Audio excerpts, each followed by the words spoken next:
नमस्कार। आम जनताले बेहोरेको समस्या, अभाव र सरकारी सुविधाको झन्झट समाधानको सारथी बन्ने कार्यक्रम जनताको इजलासमा स्वागत छ। म बालकृष्ण शर्मा। तपाईसँग पनि कुनै समस्या र गुनासाहरू छन् भने हामीलाई टिपाएर पठाएर वा लाइभ मार्फत जोडिएर राख्न सक्नुहुनेछ। आउनुहोस्, टेलिभिजनको स्क्रिनमा देखाइएको टेलिफोन नम्बर हामीलाई भाइबर मार्फत समेत जोडिन सक्नुहुनेछ। 01448996 मार्फत टेलिफोन गरेर अन्याय र व्यतिथिमाथिको खबरदारीमा सहयात्रा गरौँ। कार्यक्रम सुरु गर्नु अघि आजका विषयवस्तुको बारे तयार पारेको यो झलक हेरौँ। थप रहस्यमय बन्दै गोङ्गोपो सामूहिक बलात्कार काण्ड, सुस्त अनुसन्धान। सडकमा साँझ परेसँगै चल्छ यौनको मोलमलाई कसरी गर्ने व्यवस्थापन। शिक्षा विकास तथा समन्वय एकाइ सुनसरीमा हाम्रो खबर अनुगमन, कर्मचारी नै बेलगाम। कर्मचारी फिल्म र चलचित्र हेर्न मस्त, कार्यालयको व्यवस्थापनमा किन छलछाम।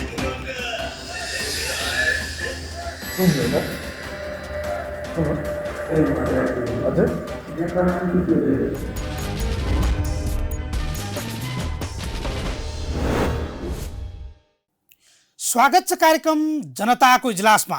आज हामी सामूहिक बलात्कार भनिएको गोङ्गोपो काण्डको फलोअप रिपोर्ट, रात परेपछि सडकमा र दिउँसै बन्द कोठामा हुने यौनको मोलमोलाई बारेको रिपोर्टसँगै कानुनी व्यवस्था र छिद्रबारे अधिवक्तासँग लाइभमा खास संवाद गर्दैछौँ। प्रदेश 1 को शिक्षा विकास समन्वय इकाइमा गरिएको स्थलगत खबर अनुगमनसहित कार्यालय प्रमुखसँग मागिएको जवाब पनि आजको कार्यक्रममा प्रस्तुत गर्नेछौँ। तपाईसँग पनि कुनै समस्या र गुनासो भए 01448996 मार्फत हामीसँग टेलिफोनमा र स्क्रिनमा देखाइएको भाइबर नम्बर मार्फत लाइभमा जोडिन सक्नुहुनेछ। आउनुहोस्, आवाजविहीनको आवाज बन्ने खबर अभियानमा हातेमालो गरौँ। अब आजको पहिलो विषयतर्फ लागौँ। एक 34 वर्षीय महिलामाथि सामूहिक बलात्कार गरेको अभियोगमा गोङ्गोपो 26 मित्रनगरका 3वटा होटलबाट पक्राउ गरिएका 9 जना युवाहरू यति बेला प्रहरीको हिरासतमा छन्। म्याद थप गरेर घटनास्थल र पीडितको बयानमाथि अनुसन्धान गर्दै आएको प्रहरी समेत चकित परेको छ। फ्यामिली पूजाबाट सुरु भएको घटना आयुष हुँदै होटल 5 थर सप्तकोशीसम्म पुगेर टुङ्गिएको छ। यी तीनवटै होटलमा युवाहरू बसेको स्थानसम्म महिला आफै पुगे पनि कानुनी बाध्यताका कारण महिलामाथि सामूहिक बलात्कार भएकै अभियोगका आधारमा प्रहरीले अनुसन्धानमा अघि बढाइरहेको छ। प्रहरीले जारी राखेको अनुसन्धान र स्थलगत तथ्यहरूले खुलाइएको पाटो बारेको फलोअप रिपोर्ट अब हेरौँ।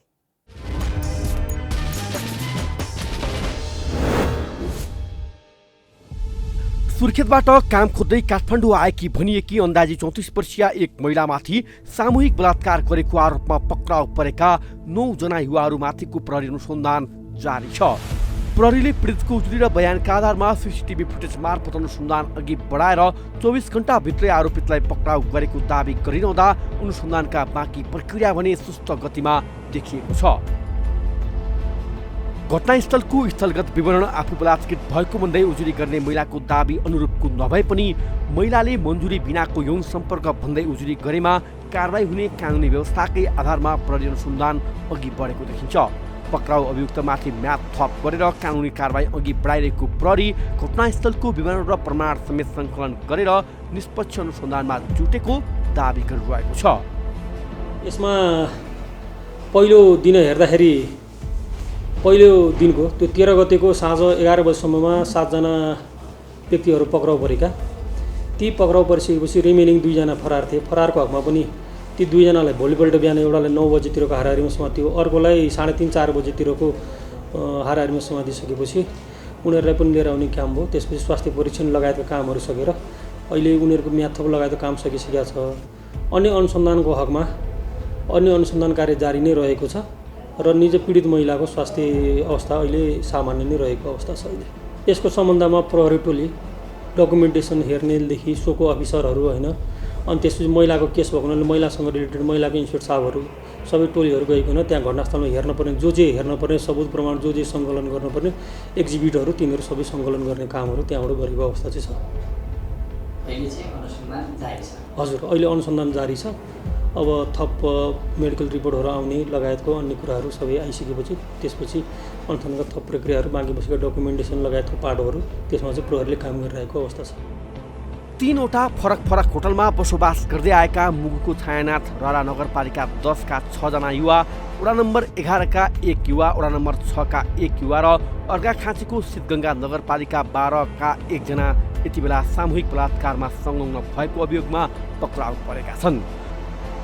सोमबार 1 जनाले महिलालाई होटलमा लगेर गएको र मङ्गलबार ती महिलालाई अर्को होटलमा लगेर सामूहिक बलात्कार गरेको दाबी प्रहरीले प्रारम्भिक अनुसन्धानका क्रममा गर्दै आए पनि घटनास्थलको वास्तविकता फरक भएको स्थलगत वास्तविकता हामीले अघिल्लो कार्यक्रम मार्फत समेत उजागर गरेका छौँ। पीडित महिला 3-3वटा होटलसम्म आफै पुगेको पाइएको छ, जहाँ उनैले होटलमा बसिरहेका युवकसँग सम्पर्क गरेकी छिन्। एउटा होटलमा बाहेक अन्यमा ती महिलाको कुनै पनि रेकर्ड दर्ता भएको भेटिएको छैन। एउटा होटलमा त पीडित भनिएकी महिलाले आफू श्रीमती भएको भन्दै प्रवेश गरेको पाइएको छ। पीडित महिलालाई प्रसुति गृह स्थित एकद्वार सङ्कट व्यवस्थापन केन्द्रमा लगी शारीरिक तथा मानसिक परीक्षण गराएको र अवस्था सामान्य रहेको बताइए पनि स्वास्थ्य परीक्षणको पूर्ण रिपोर्ट अस्पतालबाट प्राप्त भइसकेको छैन। घटनास्थलको अवस्था शङ्कास्पद देखिँदा अब थप अनुसन्धान र कानुनी कारबाही कसरी अघि बढ्छ भन्ने चासो प्रहरीतर्फ सोझिएको छ।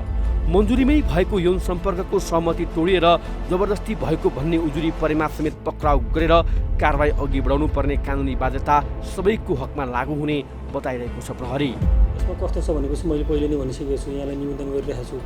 यसमा कस्तो हुन्छ भनेपछि एउटा पहिले पनि कानुनको एउटा सिद्धान्त छ, कानुन सबैले जान्नुपर्छ। द इग्नोरेन्स अफ ल इज नो एक्सक्युज भनेर भन्छन्। सम्पूर्णले कानुन जान्नु पनि पर्छ, मान्नु पनि पर्छ। त्यसले गर्दा हजुरले भने जस्तो यसमा सम्पूर्ण पक्षबाट विभिन्न पाटाहरू हुन्छन् कानुनको, त्यसका टुल्सहरू हुन्छन्, विविध टुल्सहरू हुन्छन् अनुसन्धानका। ती विधिहरू प्रयोग गरेर प्रहरीले अनुसन्धान गर्छ। यी सम्पूर्ण पाटाहरूलाई हेरेर त्यसपछि रियल कुरो के हो भन्ने कुरा चाहिँ अनुसन्धानको क्रममा देखिन्छ। त्यसै अनुसारको प्रहरीले रायसहितको प्रतिवेदन चाहिँ तयार गर्छ। यसको हकमा फेरि एकपटक जोड दिएर अथवा रिइटरेट गरेर म भन्न चाहन्छु, कानुनको अज्ञानता क्षम्य हुँदैन। कानुन जसले पनि पालना गर्नुपर्छ। कानुनमा जे लेखिएको त्यो अनुसारको परिपालना जोबाट नै हुनुपर्छ। आफूमाथि सामूहिक बलात्कार भएको भन्दै प्रहरीको सम्पर्कमा पुगेकी महिला पुस 12 गते राति 9 बजेदेखि बिहान करिब 8 बजेसम्म गङ्गबु 26 मित्रनगरको family Puja guest house and रेस्टुरेन्टमा 1 जना युवकसँग बस्नु, भोलिपल्ट अर्थात् पुस 13 गते बिहान 7 देखि 8 बजे आसपासमा यहाँबाट करिब 500 मिटर भित्र रहेको आयुष गेस्ट हाउस एन्ड लजमा पुगेर करिब 3-4 घण्टासम्म 7 जनासँगको सम्पर्कमा पुग्नु र सोही दिन दिउँसो आफै आफ्नो परिचय लुकाएर कल्पना तामाङको नाममा श्रीमती भन्दै होटल 5 स्टार सप्तकोशी गेस्ट हाउसमा पुग्नु रे यो सामूहिक बलात्कार थिएन कि भन्ने उजागर गरेको छ। 3वटा होटलमा फरक फरक युवाहरूसँग देखिएको उठबस लगायतका यी विभिन्न घटनाले यो घटना बलात्कार थियो वा सहमति नमिल्दाको परिणाम भन्ने अन्योलता बढाएको छ। सामूहिक बलात्कार भनिएको गङ्गबु घटनाका कारण कतिपयले त महिलालाई यौनको मामिलामा बढी स्वतन्त्रता दिँदा पुरुषहरू पीडित बन्न थालेको भन्दै कानुन संशोधनको आवाज समेत उठाउन थालेका छन्। कसैको गुनासो सम्बोधन गर्ने नभई घटनाको यथार्थता बुझेर सत्य तथ्य उजागर गर्दै गल्ती गर्नेमाथि कारबाही गर्न प्रहरी सक्षम बन्छ कि बन्दैन, अहिले आम चासो यतातिर सोचिएको छ।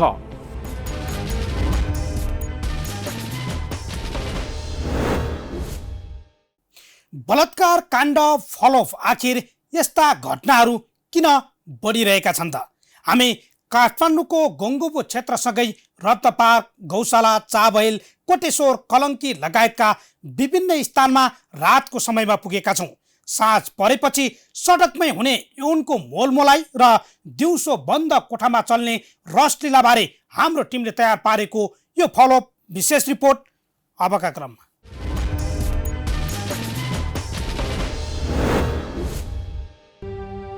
उच्च शिक्षा, रोजगारी अनि विभिन्न अवसरको खोजी गर्नेहरूको सपनाको सहर काठमाडौँ।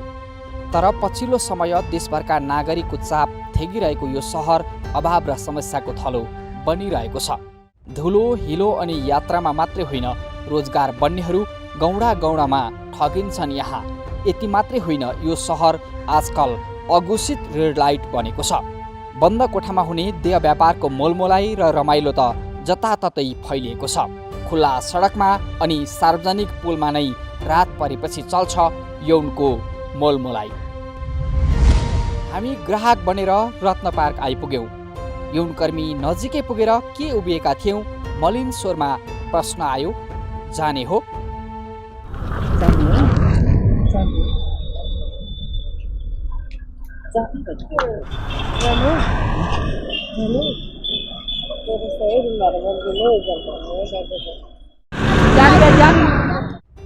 सार्वजनिक स्थलमा भइरहेको शरीरको मोलमोलाई रहर पक्कै थिएन। यहाँ बाध्यता झल्किन्थ्यो। हामीले मूल्य सोध्यौँ। जवाफ आयो यस्तो।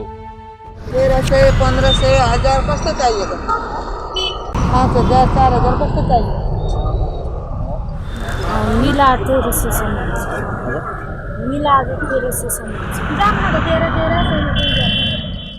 यहाँ साँझ परेदेखि 2-3 घन्टासम्म यस्तो मोलमोलाई चलिरहन्छ। जाने लाने बीचको बार्गेनिङ मिल्यो भने बन्द कोठामा रसलीला चल्छ। नमिल्ने र जिस्क्याउनेहरू आफ्नो बाटो लाग्छन्।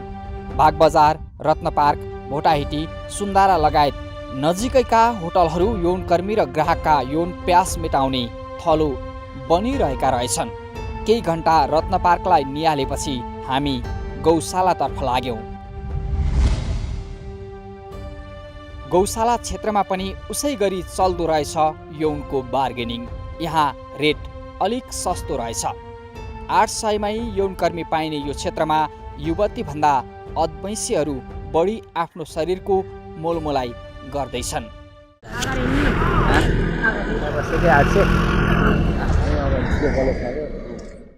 केही यौनकर्मीले त तछाड मछाड नै गर्दा रहेछन्। यहाँ दुवै उड्न लागेको आजै आएको भन्नेदेखि दिनौँ भेटिनेसम्मको मोलमोलाइले निरन्तरता पाइरहेको छ। हामी यति बेला चाबैल आइपुगेका छौँ। चाबैल चोकबाट चक्रपथतर्फ केही ओह्रालो लागेपछि बाटोमै ठोकिन्छन् यौनकर्मी अनि सुरु हुन्छ उस्तै मोलमोलाई।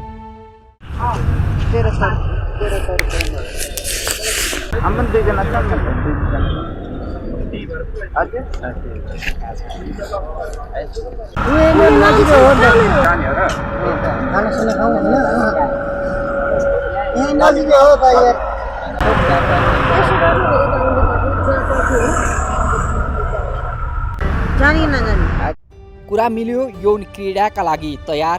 बार्गेनिङ मात्रै गरेर हिँड्यो। सुरु हुन्छ अश्लील गाली जुन हामी यहाँ अभिव्यक्त नै गर्न सक्दैनौँ। यी प्रतिनिधि स्थल मात्रै होइन, नयाँ बस पार्क, कलङ्की, कोटेश्वर लगायतका थुप्रै सार्वजनिक सडकमा रात परेसँगै देह व्यापारको मोलमोलाई चल्दै आएको छ। त्यो पनि खुलेआम। प्रहरीले केही लखेटे जस्तो गरे पनि अरू केही गर्न सक्दैन। गरोस् पनि के, यो बाध्यताको व्यवसायमा हजारौं संलग्न छन्।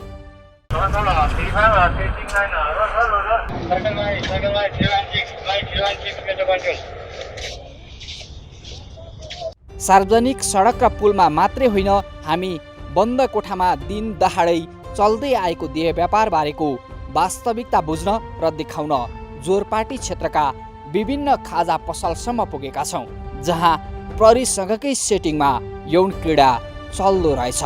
यो सुनौ।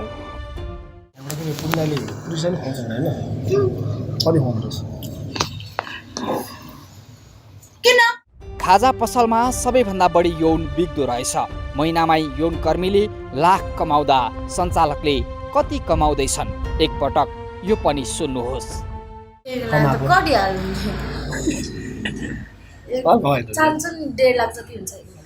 यी प्रतिनिधि दृश्य मात्रै हुन्। काठमाडौँ उपत्यकाका हजारौं यस्ता पसल, अपार्टमेन्ट र होटलमा खुलेआम चलिरहेको छ देह व्यापार। खुल्ला सडकमा त कति छन् कति। कतिपय ठाउँमा आवश्यकता र रहरले त कतिपय स्थानमा बाध्यता अनि व्यवस्थाले। बस ठाउँ, व्यक्ति र परिवेश मात्रै फरक। व्यापार उही यौनको। सडकमा आएर आफ्नै मोलमोलाई गर्नेहरूलाई कारबाही गरियोस् भन्ने हाम्रो चाहना हुँदै होइन। रातको समयमा सार्वजनिक सडकमा यात्रा गर्ने वा कुनै चोकमा थकान मार्ने सबै छोरी चेलीलाई यौन प्यास मेटाउनेहरूले मोलमोलाई नगरून्। बन्द कोठामा त यस्तो व्यापार कति छ कति। सडकमा छरपष्ट देखिन थालेको देह व्यापार र यौन चाहना अनि आर्थिक लेनदेनको यो मोलमोलाइले भनिरहेको छ यहाँ अघोषित रेड लाइट धेरै भई अब घोषित र सुरक्षित रेड लाइट चाहिएको छ। जोखिम र भयमा चलिरहेको यौन धन्दालाई व्यवस्थित गर्ने कि सरकार?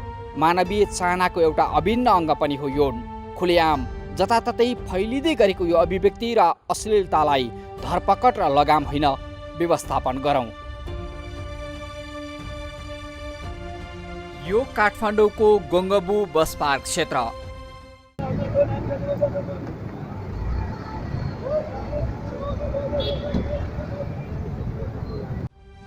देशका विभिन्न स्थानबाट काठमाडौँ उपत्यका भित्रिने र उपत्यकाबाट बाहिरिनेहरूको भिडभाड हुने स्थलगत गन्तव्य। यति मात्रै होइन, गोङ्गबु होटल रात्रिकालीन व्यवसाय, डान्स, डिस्को, दोहोरीको मनोरञ्जनका हिसाबले पनि परिचित गन्तव्य मध्येको एक हो। यहाँ थरीथरीको व्यापार फस्टाइरहेको छ। यस्तै व्यापार मध्येको एक हो यौन व्यापार अर्थात् देह व्यापार। सडकमै चल्दै आएको बार्गेनिङ र देह व्यापारको वास्तविकता बुझ्न नयाँ बस पार्क अर्थात् गोङ्गबुमा पुग्यौं।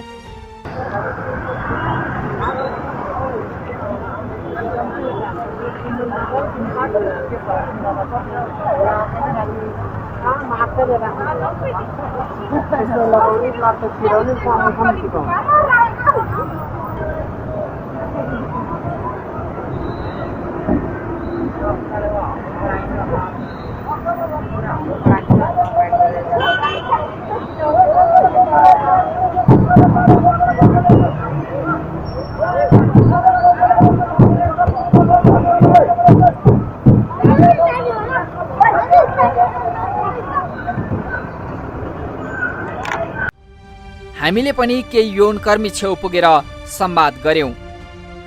साँझ पखदेखिको यस्तो माहौलमा बाध्यता वा रहर के कारणले सडकमा आएर शरीर बेच्नु परिरहेको होला भन्ने बुझ्न सम्भव थिएन।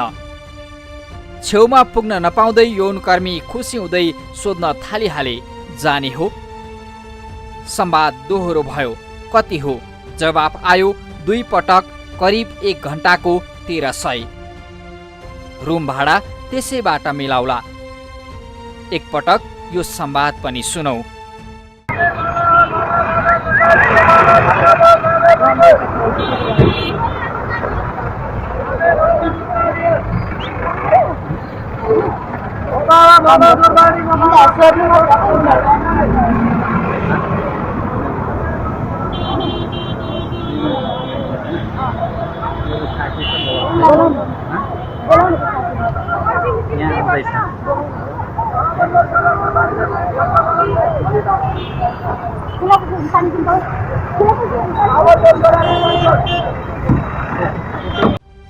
नयाँ बस पार्क क्षेत्रको यौन व्यापारको मूल्य पनि फरक फरक रहेछ। कसैको 1300, कसैको 1500 त केहीको 2000 सम्म। त्यो पनि 1 घण्टा साथ दिएको यो पनि सुनौ। आधा घन्टा पाउने घन्टा बसेर आउँछ। 1000 लिन्छ, 700 रुपियाँ लिन्छ, सबैको लिन्छ, 700 या 500 लिन्छ। 1 घन्टा बसेर साँझ पख बार्गेनिङ गर्नेहरू केही कम हुँदा रहेछन्। रात परेपछि भने यहाँ यौनकर्मी र यौन प्यास मेटाउन चाहने पुरुषहरूको मेला नै लाग्दो रहेछ। एकजना अधमैसी उमेरका पुरुष यौनकर्मीको चलपल नजिकै बसेर निहालिरहेका थिए। हामीले नजिकै पुगेर जिज्ञासा राख्यौं। उनी भन्दै थिए, रात परेपछि यसो बार्गेनिङ गर्नु पर्ला। अहिले त चिने जानेका कसैले देखिहाले भने गाह्रो पर्छ। एक पटक यो सुनौ।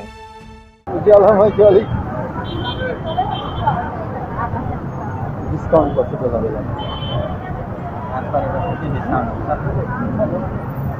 सोध्न पर्छ। अहिले 3 जनाको मान्छेले देखिहाल्यो भने त झ्यावै हुन्छ।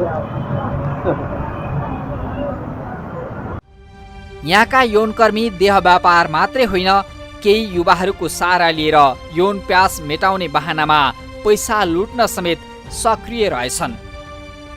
बसपार्क क्षेत्रमै बस्दै आएका केही युवाहरूको यो भनाइ पनि सुन्नुहोस् त। हामी गाउँघरमा बस्ने मान्छेलाई त पाइरहेको छ के को मतलब र होइन, बाहिरबाट खरिएर आउँछ।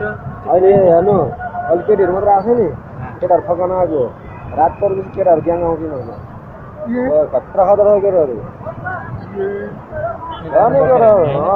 केही भइहाल्यो नि केटाहरू राखेको नि होइन। दियो भने भनेको टाइममा अब ठिकै छ, नभए केटा अब यस्तै ल्याङ अन्ताल्यो भने केटाहरू त्यति बेला झन् कति अब दे भन्यो भने त्यति दिनु पर्यो, दिएन भने बाबु जा। कतिपयका लागि यौन सम्पर्क चाहना मेटाउने रहर त कतिपयका लागि अगाल्नै पर्ने बाध्यताको पेसा बनिरहेको छ। रहर र बाध्यता आफ्नै होलान्, तर सडकमै यसरी फस्टाउँदै गरेको यौन व्यापारको बार्गेनिङ भने शोभनीय छैन। हामी यौन कर्मीको बाध्यतामा कति पनि असहमत छैनौँ। सडकमा दिनहुँ यौन कर्मीहरू बढिरहेका छन्। राज्यले निश्चित क्षेत्र तोकेर यसलाई व्यवस्थित गर्न नसक्ने हो भने भोलि यो समस्या झन्झन विकराल बन्न सक्छ। नयाँ बस पार्क, ठमेल, रत्न पार्क, चाबहिल, कलङ्की, कोटेश्वर लगायतका सहरका सडकमै अघोषित रेड लाइट जसरी चल्दै आएको देह व्यापारलाई व्यवस्थित गर्न राज्यले बेलैमा उचित कदम चाल्नुपर्छ।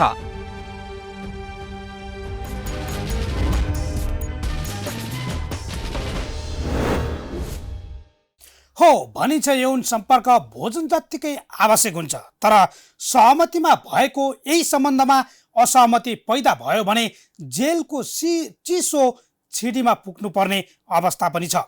किन सहमतिका सम्बन्धहरू बलात्कारमा परिणत हुन्छन्? कानुनी व्यवस्थाले महिलालाई यौनको मामिलामा बढी नै स्वतन्त्रता दिएको हो त? सामूहिक बलात्कार भनिएको गङ्गोबो घटनालाई कसरी विश्लेषण गर्ने? सामान्य मनमुटाव र असहमतिमै महिलाका कारण पुरुष जेलमा पुग्ने अवस्था आएको भन्दै कानुन संशोधनबारे समेत आवाज उठ्न थालेका छन्। यसबारे थप जानकारी लिन हामीले सामाजिक अभियन्ता समेत रहनुभएका अधिवक्ता स्वागत नेपाललाई टेलिफोन सम्पर्कमा ल्याएका छौँ। अधिवक्ताजी, स्वागत छ यहाँलाई। धन्यवाद यहाँको सम्पूर्ण टिमलाई। जस्तो सामूहिक बलात्कारको आरोपमा यति बेला गङ्गुबुबाट 9 जना पक्राउ परिरहेका छन्, यस घटनालाई यहाँले कसरी हेरिराख्नु भएको छ? बलात्कार भनेको बलात् भन्छ, अर्थात् भन्छ, त्यो बलात् भन्ने शब्द अगाडि जुन जोडिएको छ त्यसले चाहिँ इच्छा नभएको अवस्थामा योजना बिना, सहमति बिना तत्काल हठात रूपमा, बलात् रूपमा कसैको इच्छा विपरीत यौन वा यौनजन्य कार्य गर्यो भने, गर्छ भने त्यसलाई बलात्कार भनेर परिभाषित गरिन्छ। हजुर। अब यो सबैले के देखाउँछ भने अनिच्छापूर्वक कसैका विरुद्ध गरिएका यौनजन्य क्रियाकलापहरू त्यो व्यक्तिको नै आपत्ति छ भने दण्डनीय हुन्छ, अरूले भनेर हुँदैन। फेरि हजुर, त्यो बलात्कार हो भनेर भन्ने कुरा चाहिँ बलात्कार हो कि होइन भनेर भन्नलाई पीडितले हो भन्यो भने उसको अनिच्छा थियो कि इच्छा थियो थाहा हुन्छ। हजुर।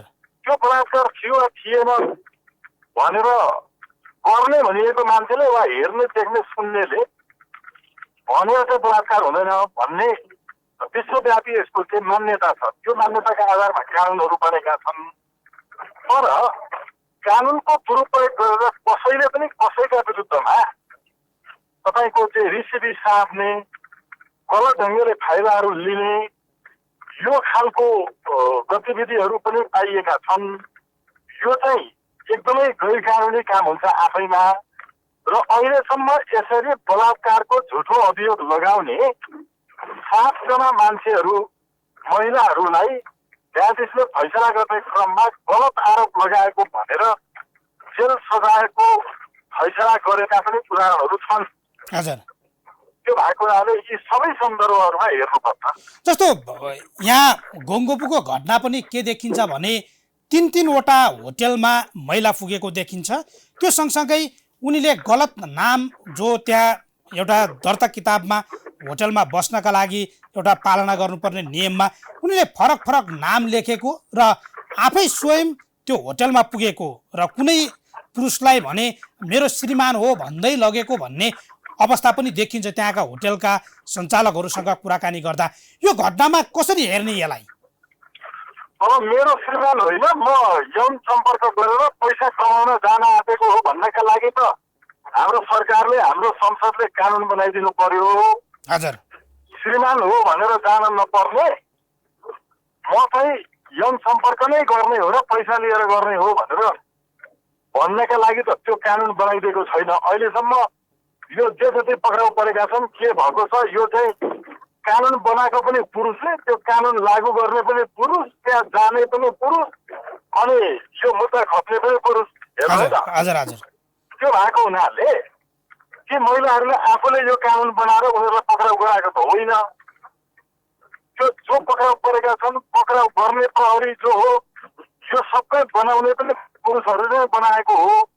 यो सन्दर्भमा हामीले किन यस्तो बन्यो होला, यसको कारण के होला भन्ने चाहिँ हेर्नुपर्छ। अहिले हामीले एउटा महत्त्वपूर्ण कुरो चाहिँ बेलायतको एउटा यस्तै तपाईँको चाहिँ यौनजन्य अपराधमा भएको एउटा मुद्दा छ। त्यो विश्वव्यापी रूपमा उदाहरणको रूपमा दिइन्छ। जस्तो कि एउटी महिला पेसेवर तपाईँको चाहिँ यौन व्यवसायी हुन्छन् त्यहाँ, हजुर उनी यसरी नै होटेलमा गएर पहिले बुक गरेर बसेर अनि कपडा पनि खोलिसकेपछि ठिक्क तपाईँको चाहिँ यौन संसर्ग हुन लागेको बेलामा, फिजिकल तपाईँको चाहिँ एउटा इन्टरकोर्स हुन लागेको बेलामा हजुर एक्कासी उनको मोबाइलमा फोन बज्छ, रिङ।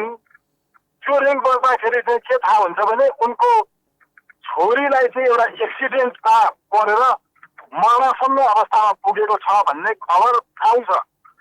त्यो खबर आएपछि त्यो घटनामा ती महिलालाई जसले होटलमा लिएर गएको हुन्छ त्यसले पेमेन्ट पनि गरिसकेको हुन्छ।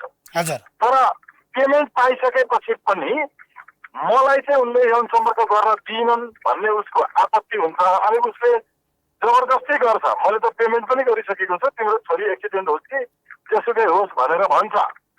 अनि त्यो घटनामा उनले त्यो केटा मान्छेलाई बलात्कारको मुद्दा हाल्छन्।